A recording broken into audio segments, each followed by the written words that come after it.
Christmas Eve, 1988. A New York cop walks barefoot across broken glass in a Los Angeles skyscraper. His feet are bleeding. His undershirt is soaked with sweat. He's terrified. This is the moment action movies changed forever. Not because of the explosions or the one-liners, but because for the first time in the 80s, our hero looked like he might actually die. John McClane didn't just fight terrorists. He fought the entire blueprint of what an action hero was supposed to be. Before Die Hard, action heroes didn't sweat. They glistened. The 1980s belonged to the demigods, men carved from marble who could survive explosions, shake off bullet wounds, and deliver punchlines while bench-pressing motorcycles. These weren't characters. They were power fantasies with Austrian accents and gym memberships. Stallone won custody battles through arm wrestling. Schwarzenegger time-traveled naked. Chuck Norris was basically a human cheat code. And it worked.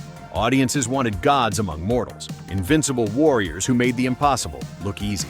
The formula was bulletproof, literally. Then along came a wisecracking guy from New Jersey who looked like he'd rather be watching TV. Bruce Willis was television. Specifically, he was David Addison on Moonlighting, a fast-talking private detective who solved cases through charm, wit, and an unhealthy obsession with Sybil Shepherd. Willis had charisma, sure, but action hero? The guy was barely 6 feet and looked like he'd lose a fight with a flight of stairs. When 20th Century Fox cast him as John McClane, industry insiders thought they'd lost their minds. The original novel featured a grizzled veteran.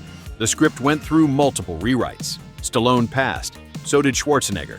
Frank Sinatra? Yes, that Frank Sinatra had contractual first dibs, but was 73 years old.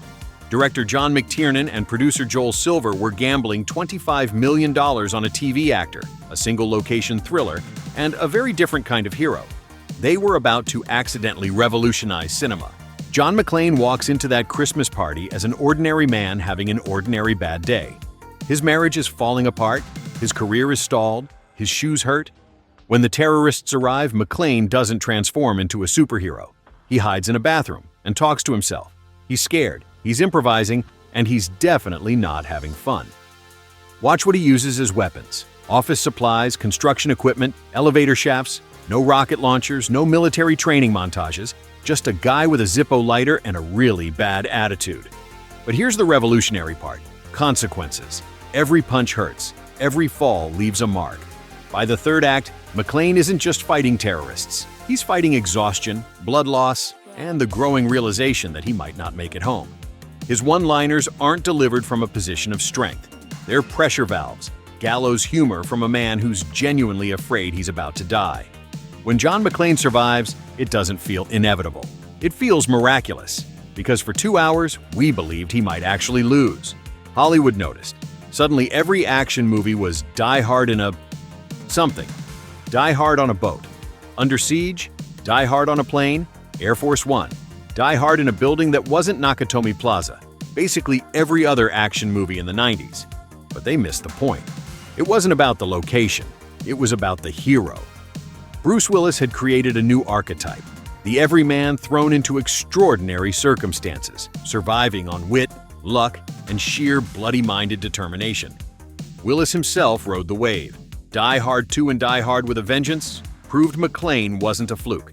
He was a character worth revisiting, each time a little more damaged, a little more desperate. Willis proved he wasn't just an action star. Pulp Fiction cast him as a boxer with a conscience. 12 Monkeys made him a time traveler losing his mind. The Fifth Element turned him into a space-age everyman saving the universe in a tank top. The Sixth Sense made him a ghost story. Many of his roles echoed the Die Hard foundation. Ordinary men in impossible situations, surviving through intelligence rather than invincibility. Willis had found his niche, and for nearly 2 decades he owned it. The later years brought mixed results. Die Hard became a franchise, McClane became a superhero, and Willis himself moved into a different phase of his career. But the influence was already cemented. Look at today's action heroes. They bleed, they doubt, they improvise. From Jason Bourne to John Wick to Ethan Hunt, they all carry John McClane's DNA. Bruce Willis didn't just star in an action movie. He redefined what heroism could look like on screen. Not a demigod, not a super soldier, but a guy who showed up to a Christmas party and ended up saving the day. Sometimes the best heroes are the ones who look like they'd rather be anywhere else. Thanks for watching. Hit subscribe if you want more deep dives into the heroes who changed everything, and let me know which action legend deserves the treatment next.